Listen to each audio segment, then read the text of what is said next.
The Mose Knows podcast, hosted by Cory Mose, greatly appreciates you for tuning into this week's episode. Enjoy. Good morning. And good evening, beautiful people. Thank y'all for joining us again. The squad is back for another episode. What's popping? Man, we got a lot of things on the plate today, and we're going to eat it. You know what I'm saying? We're going to clean the plate, just like Drake be talking about. But I'm going to eat it. Anyways, later in the pod, we got an interview with Aaron Ladd. He is the sports reporter for Channel 11 out there in Kansas City. Of course, you got to talk about the Chiefs and their win over the Buffalo Bills. We also got to speak to him about Charles Omenihu, the Texas grad. He had a tweet kind of go viral a little bit last week talking about how he deserves another contract. And we spoke to Aaron about that. And, of course, the Taylor Swift situation out there in Kansas City. Is that real? Is that not? Does he think it's real? Does the city think it's real? I don't know. We're going to talk to Aaron about all that. So make sure you tune in for that later in the pod. But, of course, also a lot of basketball talk. Texas played Baylor last weekend. Got Deon. You suck, Deon, by the way, for trying to come at me during the game. Texas women's basketball continues to shine thanks to the true freshman Madison Booker doing her thing. And then USA Basketball released their roster for who will be possibly joining the Olympic team. It's not looking good for the rest of the world. That's for sure. Them boys about to be hooping. And then Race Bowl Part 2. Man. It's going to be a battle, or it's going to be a blowout mostly with the players that are on that list for the NBA. And then lastly, we're going to do a little TCU talk. There's some things happening over there at their women's basketball program. Not looking too good for the Horned Frogs. But as always, let's start things off with how our weeks went. Deon, how you doing? I'm glad you're still here, surviving. Praise God. Hey, man, I appreciate that, my brother. This week, short week after last week's pod. We recorded on Thursday, dropped on Friday. So not much happened since then. Honestly, only thing that happened since then was able to watch the Baylor's men go against Texas men's basketball. If you don't know, I'm from Waco. I was raised in Waco since a toddler, so I have an unnatural allegiance to the Baylor men.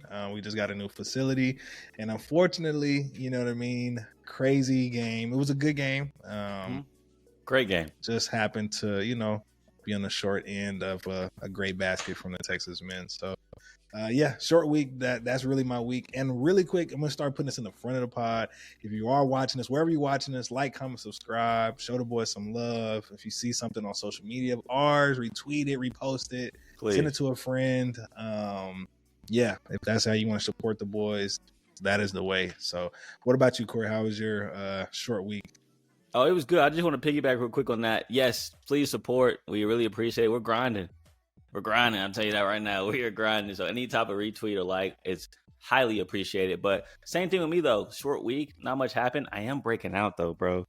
I will say that, man. I don't know what it is. But I bought some, man. I'm telling you, it's stressful. Like, we grinding, bro. It's stressful out here. But got some face products that I bought. Spent some coins.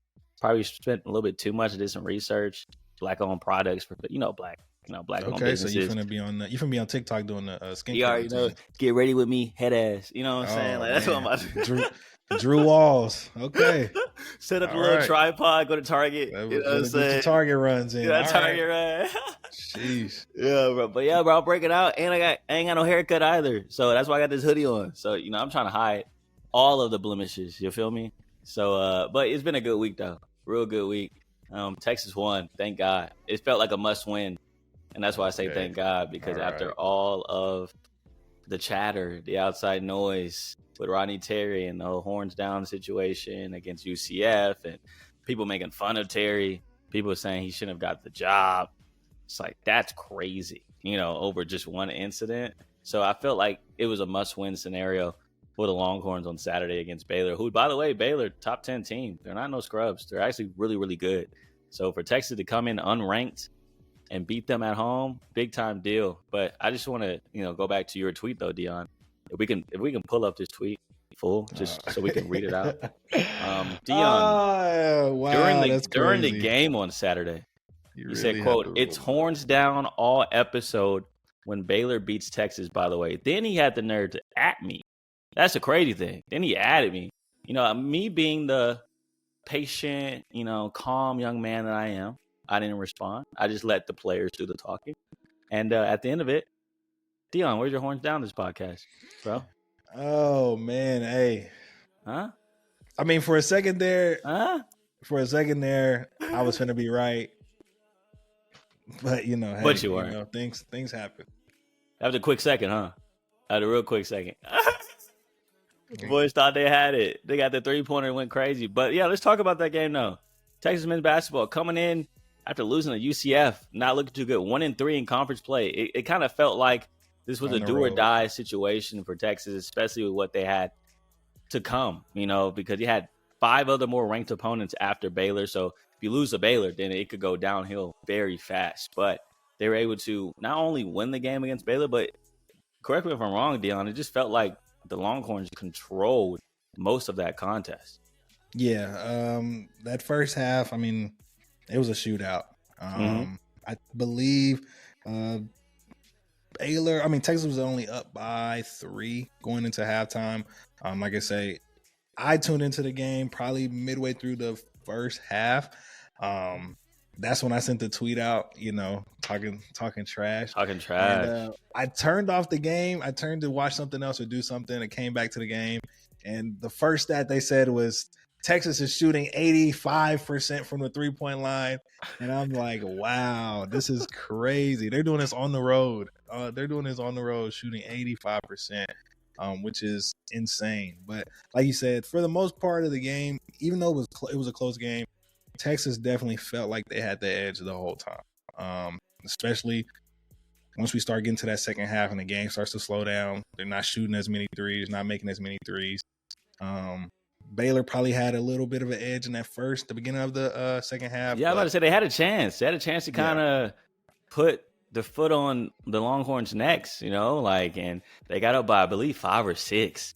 And it was like, okay, is Baylor about to make their run to make it a double-digit lead and then suffocate the whole building, at the Moody Center? And so they didn't really do that, though. And that's something that Coach Scott Drew talked about in the postgame, just in a sense of he felt like they missed their opportunity. Like in the beginning of that second half, it's like that's when you had to put the team away. And they didn't do that. They let Texas stay in there. And then that's what happens when you let Texas stay in there. They're going to start shooting again, start making some shots. Yeah, and for me, I think the biggest, I guess, X factor when it comes to for Texas was let me make sure I get his name right. Dylan DeSue. Sure I get his name right. Dylan DeSue. He was definitely, when it comes to going inside, because Texas was doing a great job mismatch and getting him the ball in the post, and he's unstoppable down there. Turnaround. Pflugerville native Austin guy, by the way. Yeah, he was doing his thing. I think that really was the game changer for the second half was, even if they were getting the mismatch, Baylor, Texas was getting the mismatch they wanted. They just fed him the ball, and he was but it didn't make sense, though, Deon, just watching it. Like, if you're Baylor and we're doing a pick and roll, right? Yeah, they wanted to Why are you switching everything? At a certain point, you have to see, if you're going to switch on DeSue, Texas will drop the ball down there every single time. Yeah. And they just didn't adjust, which was interesting to me because I respect Scott Drew to the fullest. But, to me, you got to adjust if you see that. Don't switch. Texas is looking for the switch. Don't switch. So, I don't know. That was the game plan. I'm assuming maybe, I didn't watch closely the first half. I'm assuming maybe they weren't switching in the first half, and that's how Texas was getting all the threes off. So I'm guessing maybe that was their fix for that. But just watching them feed him the ball and he not struggling to get a bucket. I think that, like I said, that was the biggest difference. When you don't have somebody for Baylor that can go down on the other end and do the same thing. Scott Drew loves him a defensive big, an athletic defensive big that can't really on the offensive end, go do crazy. Anything. Yeah. Can't really do anything. So he loves him. He loves him a tall African guy that will just block shots and is athletic. But when it comes to somebody that can equal you out and score, it's going to be tough. But like I say, Baylor had a chance. Yeah, they definitely did. Especially if you're going to replay, the last 15 seconds, Baylor goes down and ties the game up thanks to a 3-pointer from Jaden Nunn. No, not Jaden. It was Jalen Bridges. There we go. Jalen Bridges hit that 3-pointer all net. From the left wing. Yeah, over Dylan Mitchell, by the way, who's the Longhorns' best defender. Which it was great defense. He just hit the bucket. Clutch time. But here's where things kind of got shaky. Was that Scott Drew again didn't call a timeout to set up his defense. Yeah, I feel like that's where he failed as a coach. You gotta let them set up their defense. But he didn't do that. He let the play go, and of course Tyrese Hunter gets the rock and goes coast to coast. Straight chaos. Nobody really knew what was going on. Because the guy that was guarding Dylan this too, I'm like, yo, I'm pretty sure he's not a shooter. You can back up. Like, why are you? He got a little bit. He got a little bit of range. Okay, I would take my chances with him than one of these other guys that are going crazy. So I don't know why you're guarding him at half court. And as you can see, he just runs straight past everybody, runs in, makes a very tough bucket. But you would hope that you would have your big down there to also contest. Yeah, but it's a great bucket. That was a tough bucket. If we lose like that, it's not. You can't really be mad. You got a good 3. You go ahead and they go down and just run and make a layup. You hate to lose on a layup, but yeah, and you can't let him do that. Like if you're Baylor, you just can't let Tyrese go coast to coast with no one stopping the ball, not forcing the ball out of his hands, because Tyrese was the guy the whole night. Like that wasn't a surprise. He dropped 21. He was balling in the first half. Now his shot did kind of get worse in the second half. He actually airballed a couple. But at the end of the game, where it mattered most, you still gonna give it to Tyrese because he's been a hot hand the whole game outside of Dylan Dessou. And so, yeah, dude, you gotta make him move the ball off his hands. And so I feel like not calling a timeout there was the big mistake for Baylor. And for RT, props to him for not calling timeout, because you're trusting your guys. You're saying, hey, look, I believe in you. I'm not gonna let them set up the defense, but also I'm not going to put us in a situation where now I got to drop a play, hope that it works. Right. Y'all go hoop, just like it's at the rec, man. Y'all go hoop, go do your thing. You got 5 seconds to go down the court and get a bucket. Do it. And they did, man. So props to RT for trusting his guys to achieve what they've been practicing on. Because I know they do a lot of those drills at practice. And so for them to execute it the way they did, it was a beautiful thing to watch. And then the celebration, amazing, running all around the court. And, people were mad about that, though, Deon, because, on Wednesday, that whole viral conversation in the press conference about, we got to be classy. It's classless to do the horns down, act like you won. Or what he said? He said, my team doesn't hope to win, and right. When you celebrate like that, it seems like you're hoping to win. We expect to win after the whole UCF debacle. And a lot of people brought that clip back up. They definitely spun the block on that clip and was telling them after the Baylor game, I thought you weren't supposed to hope to win, coach. You're running around, your team is running around celebrating, which I would like to put on record.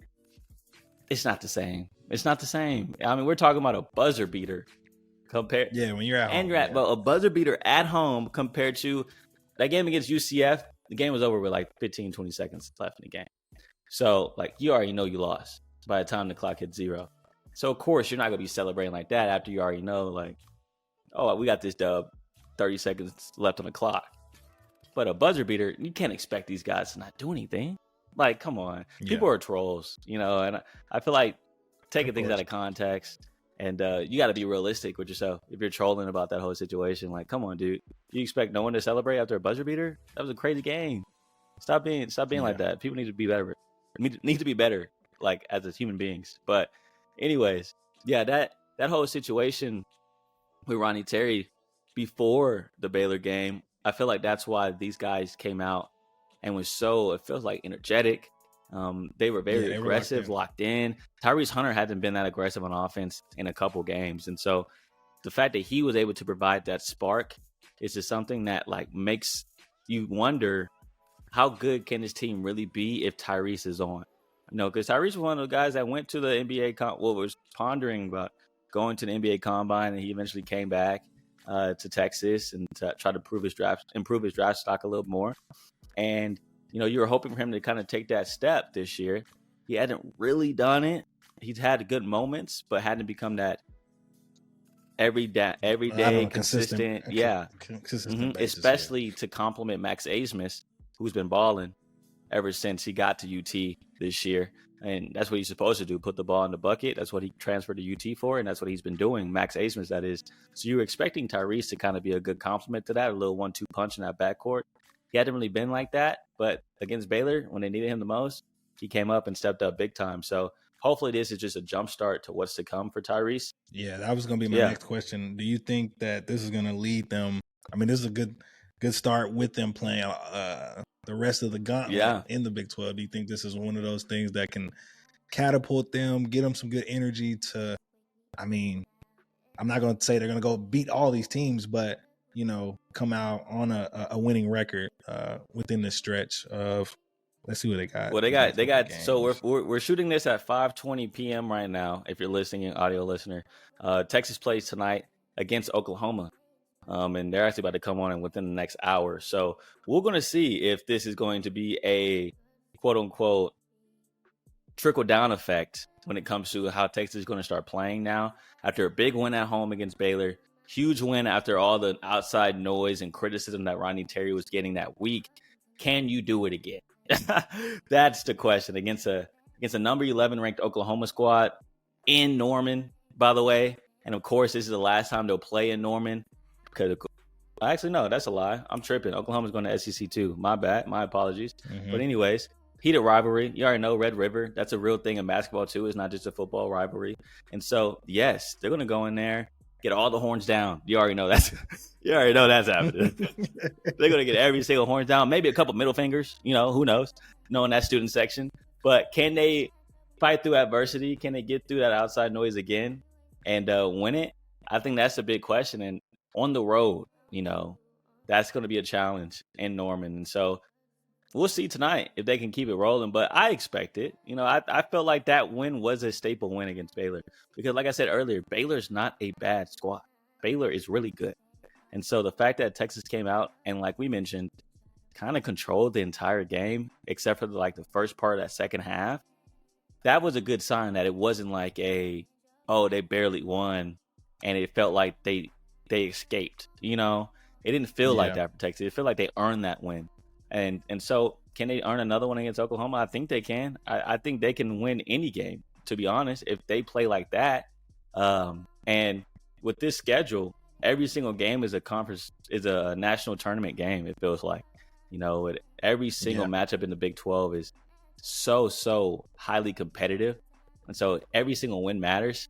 And to be honest, just talking about RPI and trying to make the big dance, every loss isn't that bad of a loss. A lot of teams have bad losses when it comes to deciding they're going to make the tournament or not. If you lose in the Big 12, it's not really a bad loss, but you can definitely improve your strength of schedule. It's going to help a lot once you win games. And so, it's going to show a lot. Can they be consistent, right? Can they be consistent against Oklahoma? We'll see tonight.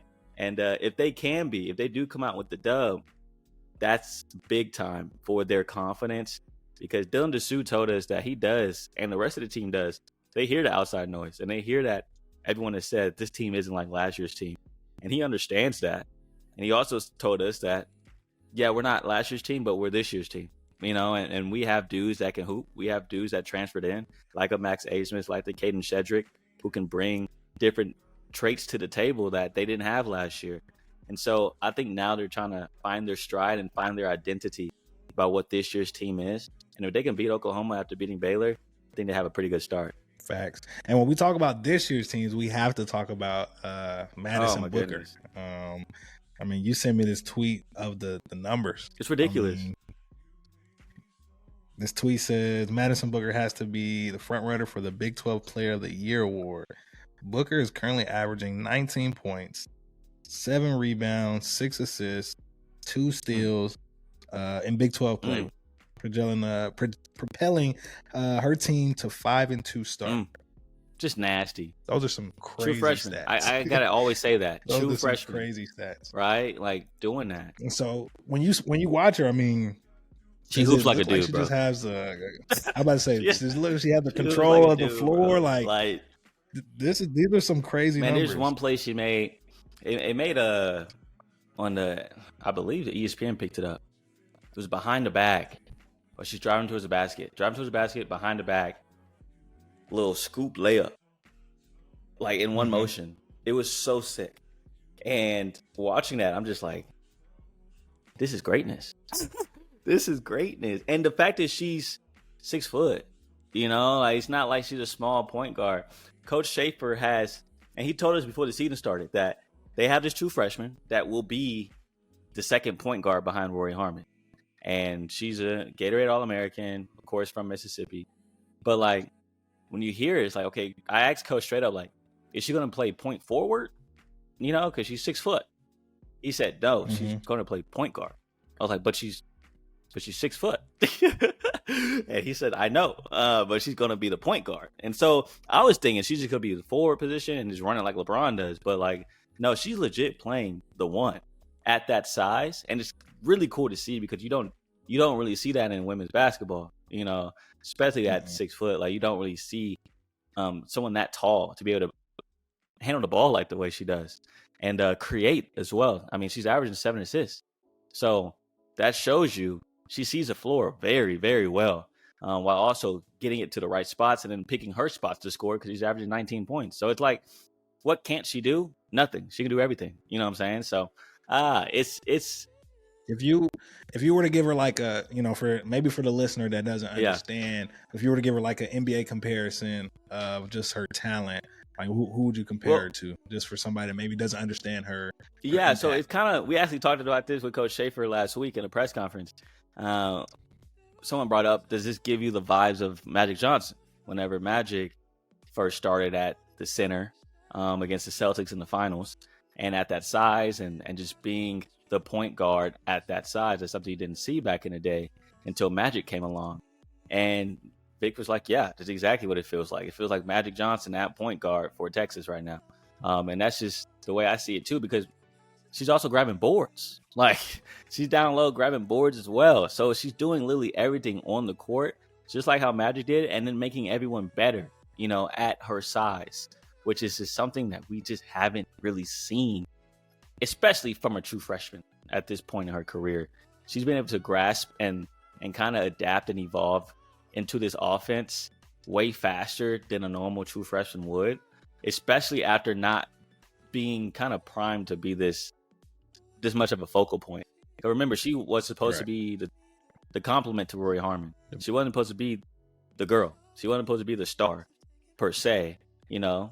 I'm not trying to say like she was never going to be the star, but I felt like at the beginning of the year, it's like, let's let Madison grow. That's not what that wasn't the plan. The plan was to let Madison grow. She's going to get her buckets, but she's not going to run the team. It's Rory's team. But now it's become Madison's team since Rory tore her ACL. And the fact that she's able to adapt so fast to now this new role and new responsibilities of basically carrying the team as a true freshman, she's been able to do it very well. And I've just been impressed with how fast the turnaround has been for her to adapt to this new role. It's just really cool to see. And I'm glad to be a part of it. And I'm glad to be able to cover it. I'm glad to be able to cover this because, man, her future's bright. And they have a legit shot of not only winning the Big 12, but making it deep in the NCAA tournament if they continue to play. And it's a blessing in disguise. You know, you hate to see an injury to Rory, but, you know, you always want to look at the glass half full, right? Good thing it happened before the conference play started, you know, because if this would have happened with 2 games left in conference play, trying to figure out how do we manage without Rory that late in the season, it would have been tough. But now they have all the conference. Now they have all of the Big 12 tournament to figure out what is our identity without Rory on the court. And I feel like they already figured it out halfway through the conference play. So now they just got to nitpick some things and define some things from the exterior. Of course, get some more people healthy. But they have a really good, I guess you could say, thought process of what their identity is. And it's a blessing that the injury happened early and not too late for them to adapt. Yeah, and for again, we got to sprinkle context. I know you were telling me that the women's Big 12 is not a slouch either. No. The women's Big 12 is a solid group of Kansas of State teams. out there, So, Iowa State's out there. They're doing their thing. TCU's going through it right now. If you want to transition into that, I mean, oh for man, sure. That's perfect. That's perfect TCU's timing to going talk through it about right now. That's perfect. That's perfect timing to talk about this Oh my crazy. I mean, you don't see this every day. No. Corey literally just sent me this before we started recording. You do not see this, especially middle of the season conference play. He sent me a flyer that says TCU women's basketball tryouts. 1/8 Thursday, 118 Friday, 119. Yep. I've never seen this to make ever. the team in the middle of the season. They're finna go to the food court and be passing these out like, hey, we're looking for. They don't have enough bodies. They don't have enough bodies, Deon. I know you're eating the Chick-fil-A, but hey, we saw your huddle from 2.5 years ago. Like, we think hopefully you still got it. I mean, this is insane. I've never seen. Like, what? Yeah. So for context for the listener, with all the injuries, and they had a couple players leave the program. They don't have enough players to play. In fact, last week they had to cancel their game against Iowa State and their game against Kansas State. Bro, they had to cancel. They took an L. They have two losses. Now, mind you, they were in the top part of the Big 12 in the record standings. So, like, these are big losses, and this is because they don't have enough girls to get on the court, and so they had to put in an open tryout. And anyone on campus who's a full-time student, come on down. Let me see what you got. Let me see if you got a little between the leg dribble, crossover, a little Euro step. What you got in your bag? You know, they letting everyone get a shot. Oh my god! And imagine if you're a student and you like. Well, first off, imagine if you're a walk-on TCU, right? And you know, your mom went to TCU, your dad went to TCU. You know, your grandfather probably went to TCU, and you know, you love the hoop, but you went to a 2A school. You're not really like that. Maybe.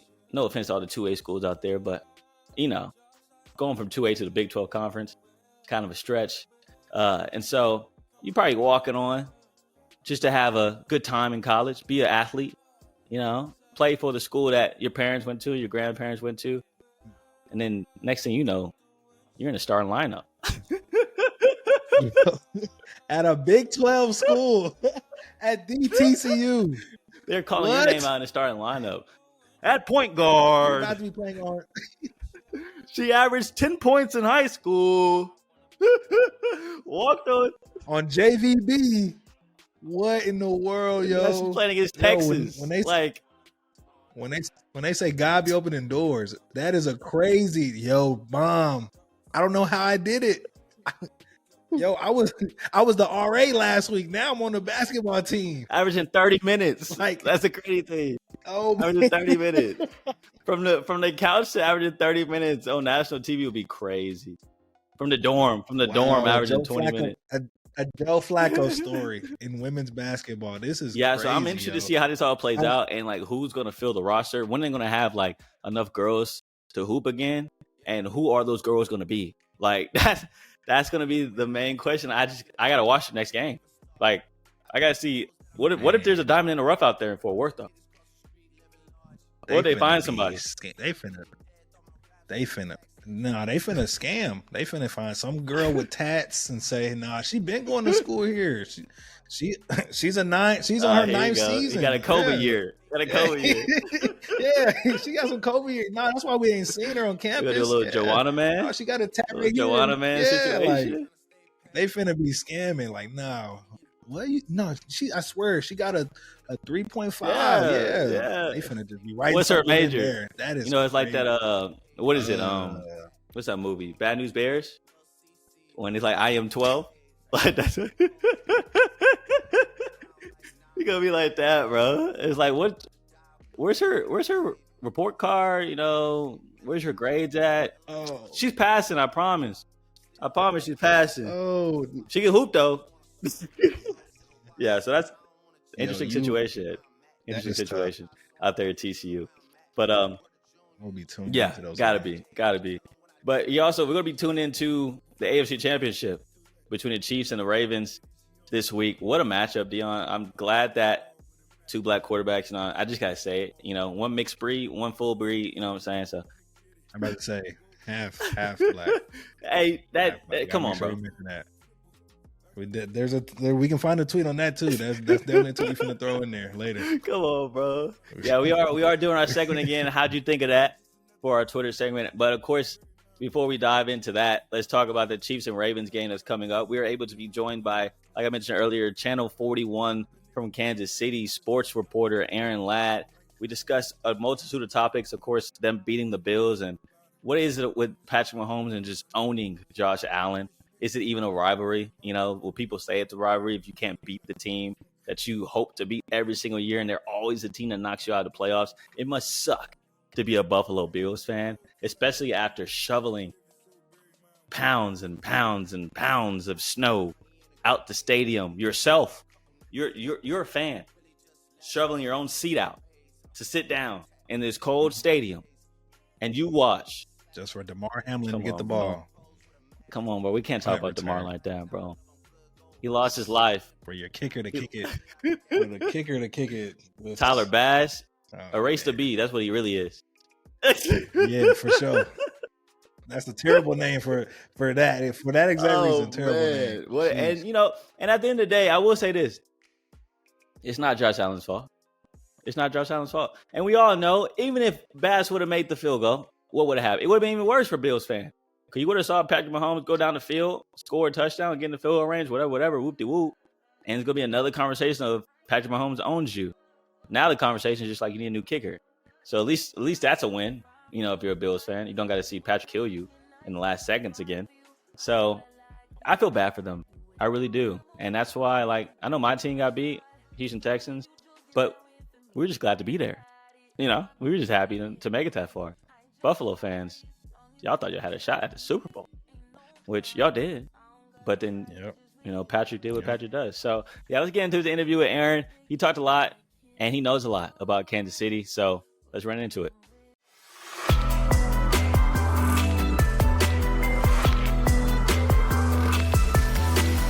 All right, so now we're joined by Channel 41 out in Kansas City, sports reporter, Arrowhead contributor, and also NABJ partner, you know what I'm saying? National Association of Black Journalists. That's where we met.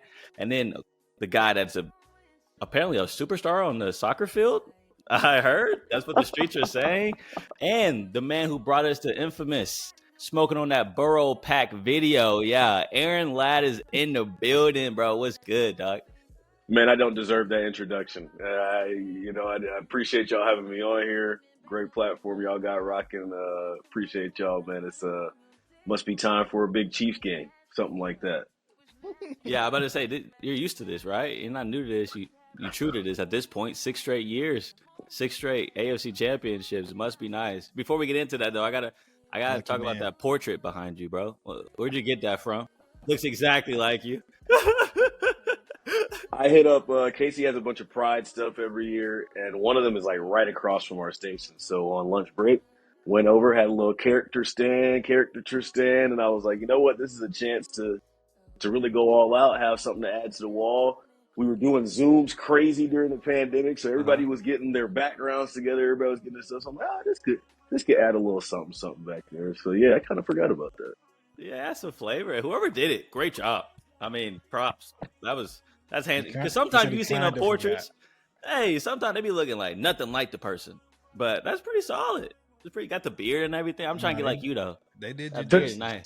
Because they definitely some people they be giving them super huge foreheads, SpongeBob joints. I'm like, facts, right. Took his time with it.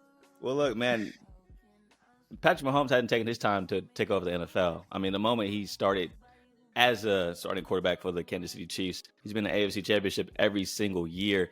Just first and foremost, what's it like covering a generational talent and arguably one of, or it could be the best quarterback of all times once he's all said and done?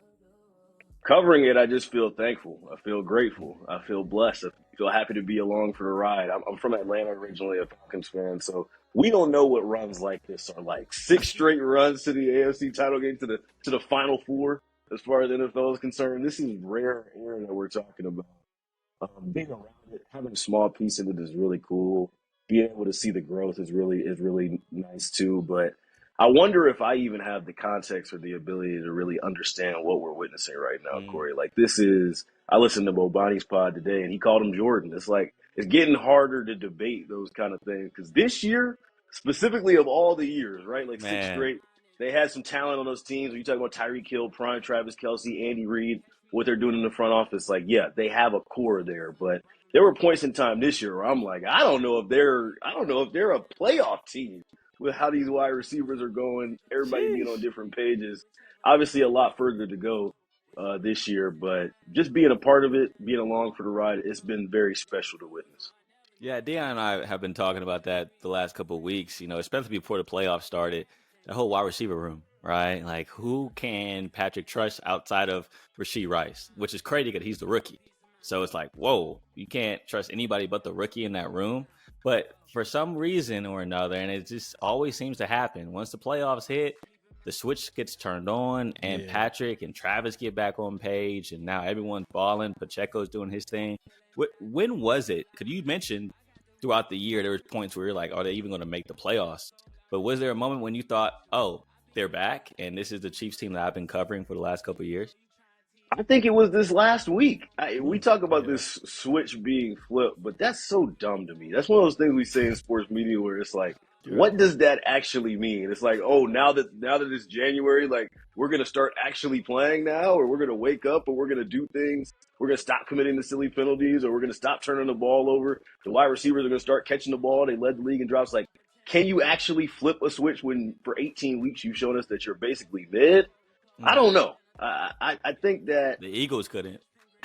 The Eagles couldn't at all. Not many teams can, really. What Mahomes and them did in Buffalo is what Mahomes and them did in Buffalo was their most impressive win of the season, bar none. If you consider the circumstances, the stakes that were there, the defense has been balling out nonstop. But if it was the offense, it was, can this offense consistently put up 27 points? They did it. They're 10-0 this year when scoring more than 10 points. And considering how well it looked, how clean Mahomes played, I'm not doubting them out this week in Baltimore either. And you talked about overcoming the Bills again. Deon actually had a question about that matchup, and is it really something that everyone's been hyping up every year? Deon, what do you want to ask him? Yeah, I mean, we've been on social media these last few hours. They've been taunting that these guys can't beat them. I mean, no matter what happens, no matter how good this guy Josh Allen plays, it's just always something. I mean, these boys, they let Damar Hamlin run the ball on a fake. Come on, bro. I mean, Corey, we got some tweets on that later. But yeah. I mean, what are y'all hearing, and what are you hearing in Kansas City? Do they consider this a real rivalry, or is this just something that the sports heads enjoy having a conversation about? No, it's a real rivalry. KC takes all this personal. Kansas City hears it. Patrick Mahomes hears it, and you can tell by his Instagram captions, not only the good luck one, which was a Deion Dawkins quote, but even going back to the ring ceremony when Jamar Chase said, "Pat who?" And Mahomes reminded him with a little Instagram caption. Then, like, these guys take this very personally. Anytime you're talking about a dynasty situation, there are 3 or 4 teams that lay waste that you consider that they had championship caliber aspirations as well. You think back to the Last Dance. Think about all the teams that Jordan stopped from winning titles. A guy like Charles Barkley doesn't have one. Like, we're going to look back on Mahomes' career when it's all said and done. That could be another 15, 20 years, whatever. And we're going to say, damn, this guy didn't get a title, or this guy should have had more titles. Burrow had only one shot. Like, we're going to look back and say Mahomes had his run and prevented, 5 or 6 other dynasties from being started because their reign was for so long. That's my opinion. That's how I see it.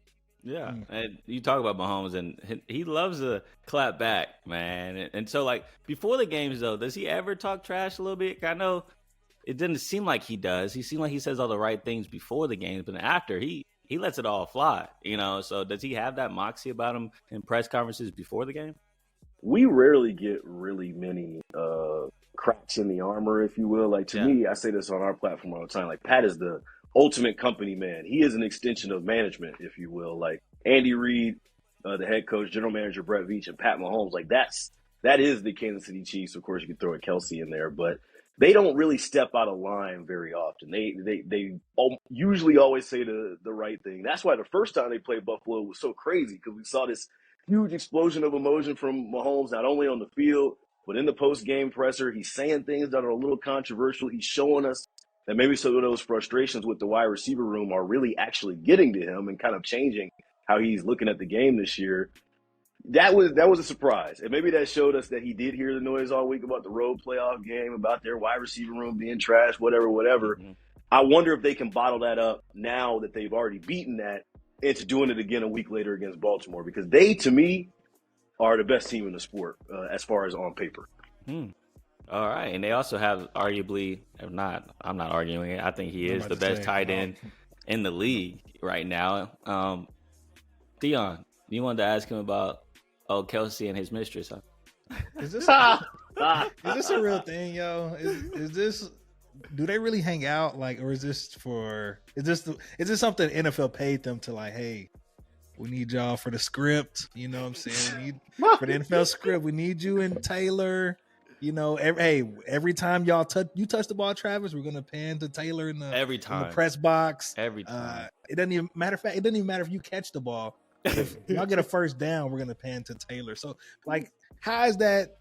Have y'all felt the change in Kansas City with this whole Swifties joining y'all in this whole run of this year? Deon, I was with you when it first came out, to be honest with you. When she was first kind of publicly appearing at the games and kind of doing the whole thing, I was with you. I was like, this is a PR stunt. They trying to sell tickets. They trying to unlock a different audience. They trying to figure something out. Some scheming and stuff is going on. But the longer that this thing goes on, I give more and more credit to the Kelseys, right? Like, they had the world captured during the Super Bowl last year. Yeah. Their mom was on the field right before the game. Like, they had her. And then they did the coin toss and started the game. Like, his brother was there, the rise of their podcast. You don't really know too many centers' names in the history of the National Football League. Like, Jason Kelce, now what Travis Kelce is doing, they're setting up the post-career thing. And I don't know if Taylor's going to be a part of that. I'm not an entertainment reporter. I think it's cool that she has brought her own audience into it, and, like, there's a new fan base that is figuring out what football is, what the swag surf is, what all these things that we all know. It's like, don't get me started. It's like cultures colliding right now. And it was a bad swag surf too. Like, what would you rate that? Like, I would say like a 6.5, maybe 6.5. Just, can we have an honest conversation about swag surf? Yeah, let's have an honest conversation. Do people really play swag surf seriously though? Still, like, is that a song that even still comes on? Or are you throwing swag surf on around the house? Of course not. I'll probably put on Mo Bamba before swag surf. Yeah. Like, if I'm being honest, it's in that same category. Yeah, it's definitely in that same category. I don't know. I think it's cool. Like, Taylor, she seems very harmless, but she doesn't need the NFL's money. That's another thing. Like, this girl is printing money. She is the bag. Like, she doesn't need. They've begged her to do the Super Bowl halftime for the past 3 or 4 years. Yeah, like, I'm good on the that. fact that she's even still around the NFL, they should be thankful for that, because she is kind of bringing a whole new audience to that, and a whole new audience. The Chiefs have this Heatles feel about them, and they always have since I've been here. Like, this Bron, Wade, and Bosch thing that the Heat had down there. Like, that has been Tyreek, Kelsey, and Mahomes, or Reed, Kelsey, and Mahomes, or whatever. Like, they've had that for a minute. Now throwing Taylor in there just kind of throws a little bit more heat on the fire. That's a great point, Aaron. I didn't think about how, yes, they've been itching to get Taylor for the halftime show, and she didn't need the NFL, and so she's been saying no. But now it's like, now we got her. Next now we got the next best thing. We can just Travis. Hey, Travis, you got her, right? You bagged it. Cut your beard. Get the mechanic beard. Man, piss off all the black women. But it's all good. It's all good. We're not gonna talk about it though. Let's talk about that D line though, man. Charles Omenihu, Texas grads. We gotta talk about him. But you actually had a tweet blow up a little bit last week talking to Charles, and so let's actually play that video real quick before we get into the question. I mean, I had 7 sacks in 11 games. I mean, I don't know who. There's guys that had 7 sacks in 16, 17 games. I think I proved that I'm a dominant player. I can be a disruptive player. I think I proved my worth, I think. You know what I'm saying? I feel like if I had the whole season, talking double digits, in my opinion, that's just me being real, to be honest. Yeah, so Aaron, right there, you heard it. He's confident. 7 sacks in 11 games. Now it's 12 games. And Charles is basically staying on business right there. Like, look, I've been balling. I deserve to get paid. And, you know, his contract situation is up this year. Have you heard anything, or what do you think Kansas City is going to do when it comes to Charles Omenihu? And what does he bring just to that defensive line since he's been back? Well, I know what he brings to us, and that's a hell of a soundbite. That soundbite that you just played on here, that was one that caught my attention. This is a guy that is kind of a mercenary a little bit, right? He's selling sacks on the free agent market, essentially, and that's what he brought to Kansas City with the 6 fewer games kind of stemming from the suspension from the league. I think he's on a 2-year deal here in KC. Okay. Somebody actually brought that to my attention as well. Because in that soundbite and then other times we've talked, he sounds like a guy who's kind of lobbying for either a raise or some attention elsewhere. I think he's brought a veteran leadership to Kansas City. This is a team that has a younger defense. They kind of flipped their defense on its head after losing to Tampa in that Super Bowl a few years back. A lot of their star players and guys that are making an impact, like Jerry Sneed, Trent McDuffie, George Karlaftis, those are guys who were drafted within the last 3 years. Those are guys who are in turn to get their first really big money deal. This defense is the strength of the Chiefs team, Corey. I mean, like, that's been the case all year long while the offense has kind of sputtered. Omenahu's been a big reason why. And now he faces a big challenge in addition with this whole Kansas City defense of stopping a mobile quarterback. Man. They were kind of trash at it against Josh Allen, to be honest with you. Like, 2 tutties. He averaged 6 yards a carry in that game, in Buffalo, and he burned them. Now you're getting a faster, more agile version of that in Lamar Jackson. Let's hope KC can figure something out in this week. Yeah, and I was just watching the Texans game, of course. You know, that's what I ride or die for. But when it comes to trying to defend Lamar, I mean, Texans had 2 deep safeties. Because now, guess what? They're letting him sling that mug. And so you got to defend the pass. And they got weapons with Odell and Zay Flowers doing their thing. Isaiah Likely been balling. And then, of course, Mark Andrews is going to come back next week. So that's also wide receiver 1, technically, just like Travis Kelce's wide receiver 1 for y'all. I know they play tight end, but we all know who the number 1 option is. And so now you have to not only defend the pass, but off of that, you're in a nickel set, you're in a dime set. But Lamar can still do a quarterback draw. And that's how he scored on one of his touchdowns against the Texans, is that they spread everybody out, make you 4 wide, and basically put secondary dudes up there, and there's less linebackers in the box. And so all you got to do is block for block, 6 offensive linemen, 6 dudes in the box, one-on-one with Lamar Jackson. He's going to win that every time. And so what do you think this Kansas City defense, or how do you think they're going to be able to slow Lamar down? Because it seems like no one has been able to do that all year, ironically, except for the Pittsburgh Steelers, which is funny enough. They just can't beat them. But other than that, Lamar seems unstoppable, and he's an MVP. So the versatility is crazy with what they can do offensively. Because you didn't even mention Gus Edwards and what they can do in their run game with Justice Hill. Like, Lamar is only one of that 3-headed monster as far as their run game is concerned. Mm-hmm. We haven't talked to the Chiefs yet. We usually get them on Wednesdays. I don't want to spoil when you record this and all that whole Appreciate thing. That. But Appreciate that. I'm guessing what we're going to hear from the Chiefs is, if we can stop their pass game, we're comfortable turning this into just a defensive run game slowdown, because that's kind of what Buffalo tried to do and kind of what burned them on that last possession to end out the divisional round. I'm guessing what Steve Spagnuolo is going to try and do is just play straight-up run defense. We'll take away their best option. Yes, Mark Andrews is going to come back. How healthy is he going to be? Mm-hmm. But I think if you're KC, you match up your best 2 corners with them. You're saying we're going to take away Zay Flowers and OBJ. And it's just going to be a running type game. We'll play it in the trenches and see what happens from there. That's interesting. I can't wait. I mean, what are your thoughts? Prediction? Do you have any Can you do predictions? You don't have to if you don't want to. But way too early in the week. I usually don't try and make a prediction until at least Friday or Saturday. I want to see what the injury reports look like, because, as you mentioned, linebackers. KC has Willie Gay is usually their spy linebacker. Yeah. He's like their most agile linebacker in like quarterback preventing the run game and that kind of thing. He was banged up in that last game, couldn't finish the game in street clothes. So I want to see what his availability is. And I don't know, man. what I'm thankful for is we finally getting prime Pat versus prime Lamar. Yeah. Like that is something that football fans have been begging for forever. Like I want to see these two guys go at it with their teams healthy and their full allotment of weapons. I'm excited we're getting that. And I got my last question. If Pat was to pull this off and, win another Super Bowl, does that give management the idea that we don't really have to invest in any wide receivers? So we can kind of just give him kind of anybody and put the three of us out there and anybody and have a good defense, and Pat will just figure it out. Because I feel like that's been the thing that's plagued them all years, not really investing in. I mean, like you say, their best receiver right now is a rookie. Yeah, Kadarius Toney has just disappeared. I don't know where is he still. Where is he at? Didn't hear him. He hasn't played since the Patriots game on December 17th, I believe. He's dealing with like some hip and ankle injuries. Like I hope the front office doesn't say, "Oh, Pat can win with anything off this," because it has been exceptionally harder this year than it has to be. I think that if you using like that Tampa Bay Super Bowl as a data point, like they completely flipped the offensive line on its head after that. Went in and invested, got in Orlando Brown Jr., invested in a Joe Tooney, who's been a rock solid guy for them, drafted a Trey Smith, drafted a Creed Humphrey. Like Brett Veach has shown us his propensity to fix the things that have gone wrong the year before that.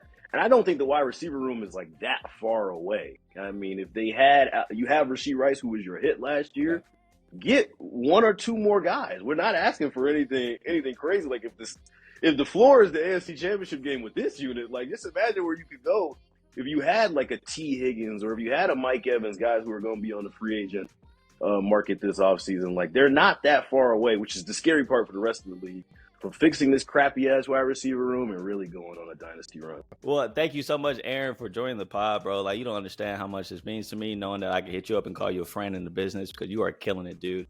And of course, next time you see Papa Patrick getting a soundbite from him, man, we need it. We need that. Patrick, I'm leaving for Baltimore on Saturday. I'm hoping to see Senior on the field after the game. We can run it back again.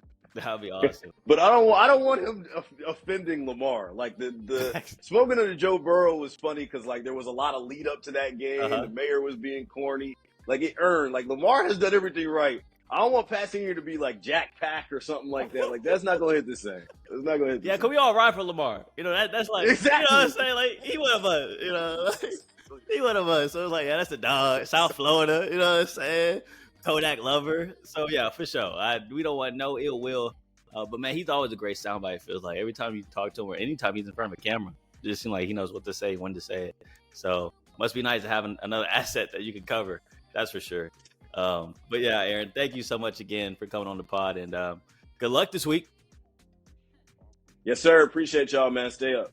Great interview as always, man. I can't imagine how cold it was out there, D. Lord have mercy. -27 in that wild card game. Look, I love my job. I love my job, dude, but send me out there in the cold, you won't see me at work the next day. I promise you. I'm quitting. I promise. Like, you got to pay me a bag to be out there in that cold like that against the Chiefs and the Dolphins a couple weeks ago. Like, props to Aaron for holding it in. He said he had no drip, though. He did say that.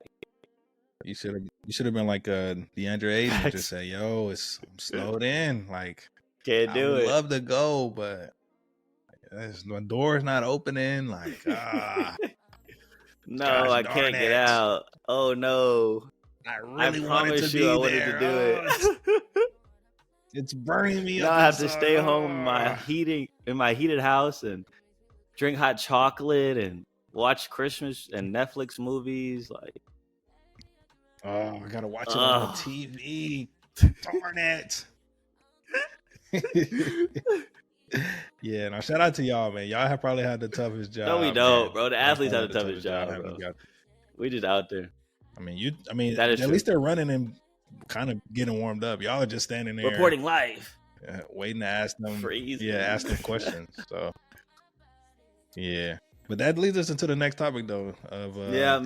Tweets. Hey, we appreciate the love we got in the first episode last week doing this segment, and so again, we're gonna hit it back with you with that. How'd you think of that? Finding random tweets on Twitter, or I should say X, formerly known as Twitter. and just seeing what y'all said. How'd y'all think of these different things with these sports topics and the tweets that made us laugh out loud throughout this week? And so, Deon, want to kick us off with your first tweet? Yeah, man. First tweet, man. Shout out to Mantis at Young Mantis 2. Dropped a banger of a tweet after the Kansas City Chiefs and the Buffalo Bills game. He has a photo here of the score, and the tweet says, "Buffalo Bills lose by 3 for DeMar. Prayer hands." There's a lot of DeMar tweets, by the way. Let's just clear the air of that. There is a lot of DeMar tweets. If you search his name on Twitter right now, it's hilarious. Gosh.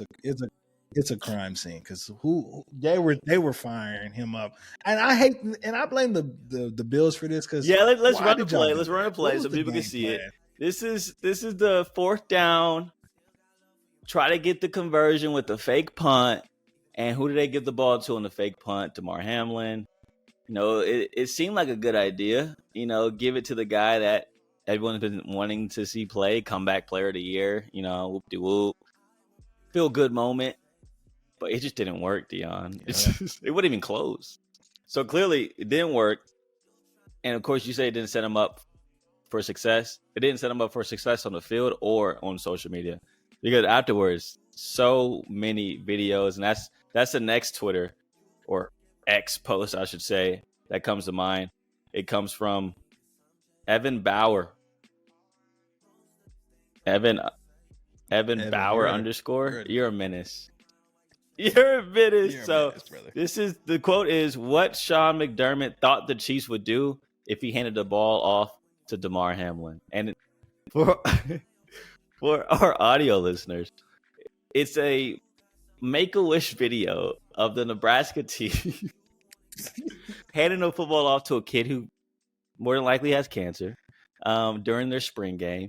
And of course, in those spring games, they're just run, score a touchdown, little boy, real cool. But to compare this to Damar Hamlin, come on, bro. Like, you're a sicko for thinking about this, dude. You're a sicko, but also funny as hell because I love dark humor. So it's kind of on both sides. But you sat there on your couch and typed this up. Like, why? You're a menace. And again, Sean McDermott, you're a menace for even putting him in there in that position. Like, let him go make a tackle or something. Why are you doing this? All right, D, what you got? God. Oh man. I hope I didn't steal yours, by the way. I mean, nah. Go ahead and go with the next one. Let's not got this last Damar because there's a bunch. Like we said, there's a bunch of Damar ones. Oh my goodness! So this one comes from. I should have read this name out before I actually started doing this. This is off the top. Gandalf _ the Greg. What's up, Gandalf? So he says Bills fans watching Damar Hamlin not convert the fake punt with the trip to the conference championship on the line against the Chiefs. And there's a video with some audio, so let's play the video. Couldn't you just stay dead? Isabel. Couldn't you just stay dead? Isabel. Stay dead, bro. Come on. Come on, bro. Like, you can't. How do you think it is, bro? How do you think of that? Yeah. Where's that even from? What movie is that from? Lord have mercy. I don't even know. But yeah, for you to go and find this clip. Oh man. Yeah. And that's sick, bro. It's a sick joke, but I'm laughing. Sick. Like, it's hilarious. Oh my god. Oh man. I hope Damar didn't go on social media after the game. I pray he didn't. Again, Sean McDermott, you definitely. What did Dr. Umar say? You need 100 lashes because why would you do? They would never know. Whose idea was that? We'll give it to the Make-A-Wish. They will never know. All right, Theo, what you got? Close this out strong. All right, man. So this one, I mean, this video here, it's only 4 seconds, but the video is just so funny. For the audio listeners, we have it looks like some middle schoolers. If that, they look like this. Yeah.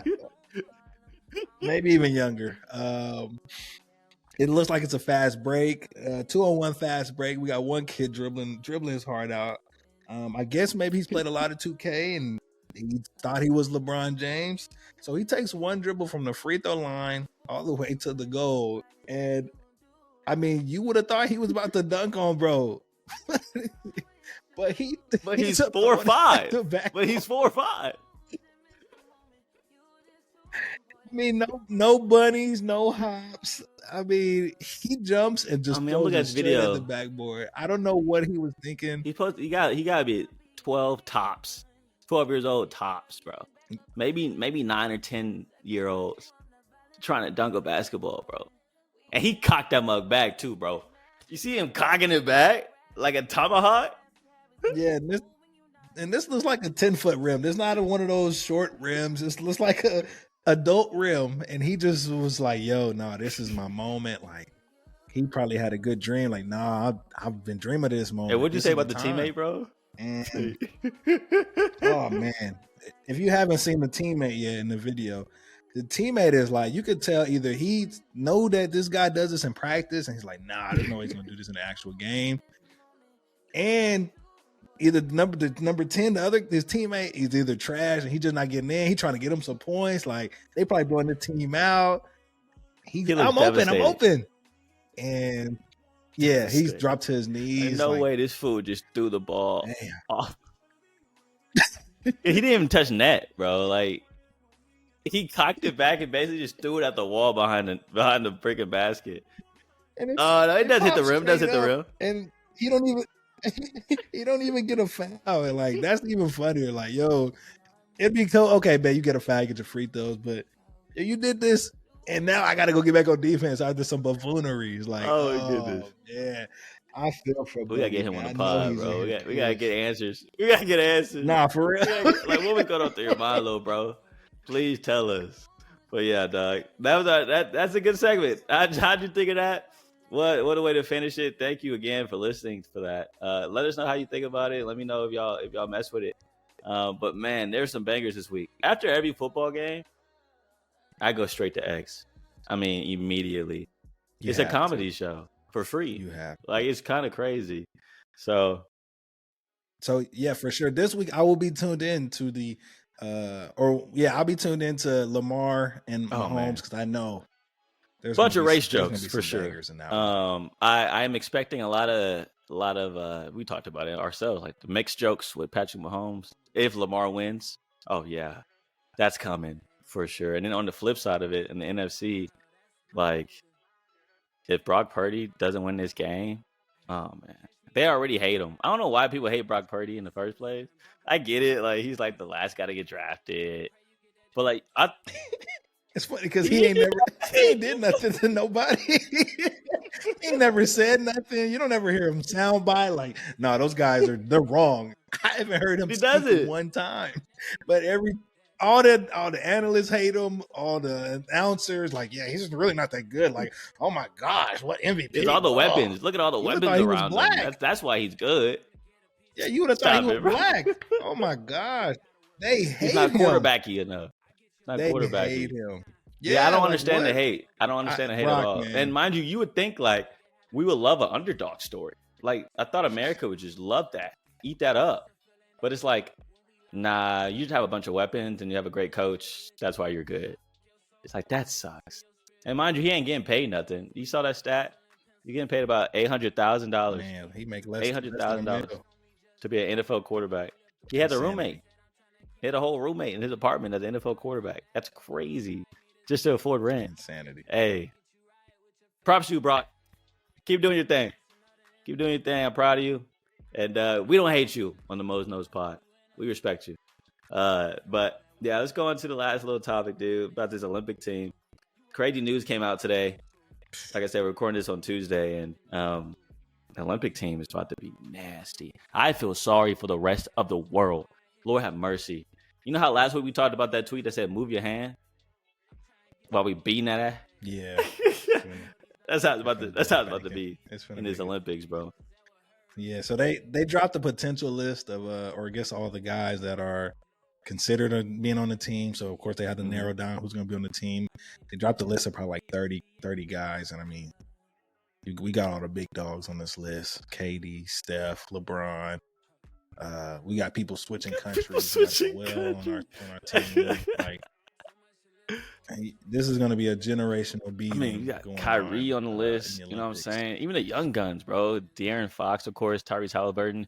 The guy of the show of the FIBA World Championships, Anthony Edwards, he's also on the list. So he got to show like he could be that dude. So he's going to be on as well. And then Anthony Davis. That was surprising to me. But he said he's down to do it too. Like, this isn't fair. Especially like adding Joel, I think to me is the icing on the cake, right? Like it's like he could have played for his home country, and he could have played for Britain too, or France. I'm tripping. He could have played for France with Wemby. Didn't want to do that. He said, "I'm playing for America." Don't want that butt whooping.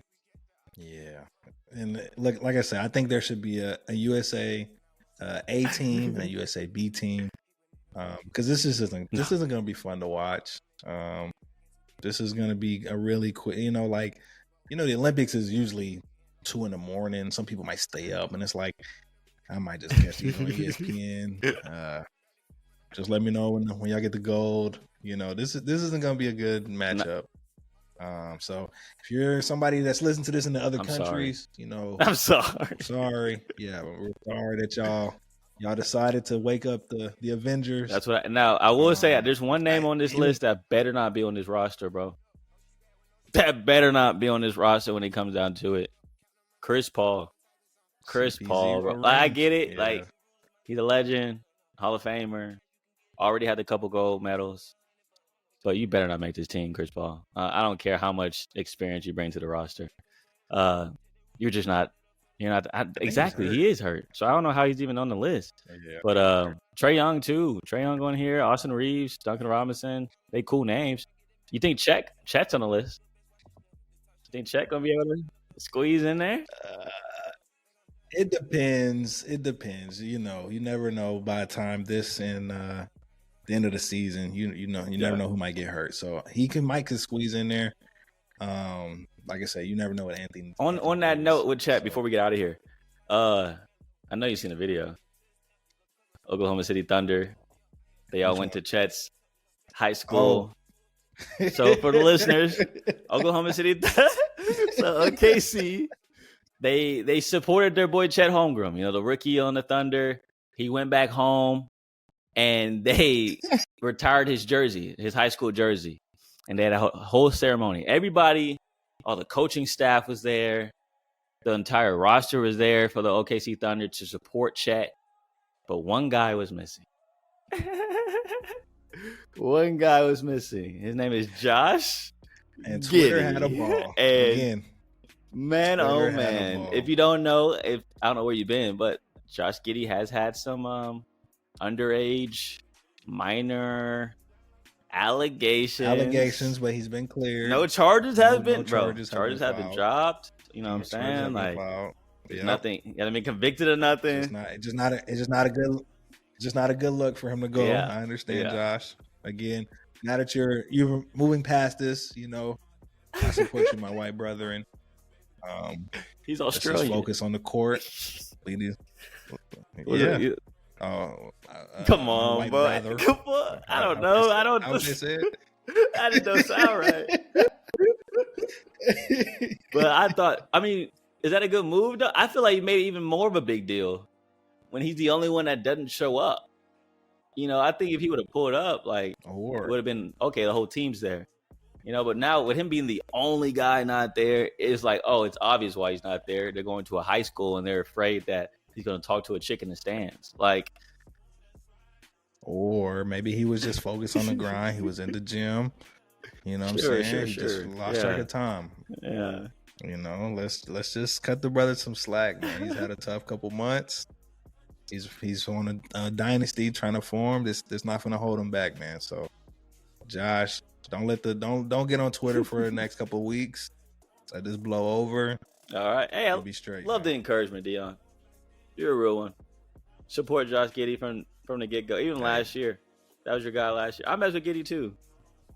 Left left-hand assassin, man. Don't do no other dribble move. Just dribble left, and he gonna find a way to get to the rim. So yeah, I mean, they're not gonna break up this dynasty with no allegations. They got a good thing going. I mean, I watched them of these last couple games. They all been hooping, honestly. Chet been hooping too. It's gonna be a nice little NBA Finals run. Now, I will say this though, I think it's kind of clear. Denver and Boston are two best teams in the league, and they're probably gonna face each other in the NBA Finals. That's gonna be a crazy 7-game series. But we'll see if someone else rises up to the top. But right now, I think it's pretty clear. Boston and Denver are the two best teams. Miami Come on, bro. just made that Make trade a big today. deal out of Terry Rozier. I mean, but they still lack size. They still lack size. That's the biggest problem. They ain't got no size. When did that matter? When you face Porzingis in the Eastern Conference Finals. Okay. They went to the finals. We'll see. Any final thoughts other than like you're a lunatic for thinking the Heat don't need size? They need some big man, bro. I mean, the trade deadline is still upon us, so they'll probably make some moves. But final words. Why? Sick 'em Bears. They lost. Rocking with my team. We're not doing that. Sick 'em We're not doing that. Bears. Come on, bro. Hey, congrats though. Thank you for the L. Got Texas back on track. Anyways, final words for myself. I've been working out again. Got back in the gym today. Drinking this. That's what I've been sipping on the whole pod. I don't know if y'all even noticed. This is a protein shake. Finished it. Protein shakes suck, bro. I absolutely hate protein shakes. But you gotta do it. Bulking season, once the summer get here, boy, about to be flexing. I gotta find somebody with a boat though in Austin. So if you got a boat, let me know so I can hop on that mug. How about this, are you gonna wear the sleeveless suits? I'm not doing. I'm not doing that. My biceps ain't big enough yet, bro. I get my biceps in. But once the tries get in, the shoulders get in, I'm about to be looking good. But yeah, back in the gym. Final thoughts: be consistent in everything you do. I'm trying to be consistent in the gym, being consistent in the word and scripture, being consistent with this podcast. I mean, consistency is the word of the year for 2024 for me, and I hope y'all are able to find y'all's own consistency, whatever y'all want to do in life. So that's all I had, though. But as always, D, YERRRRR.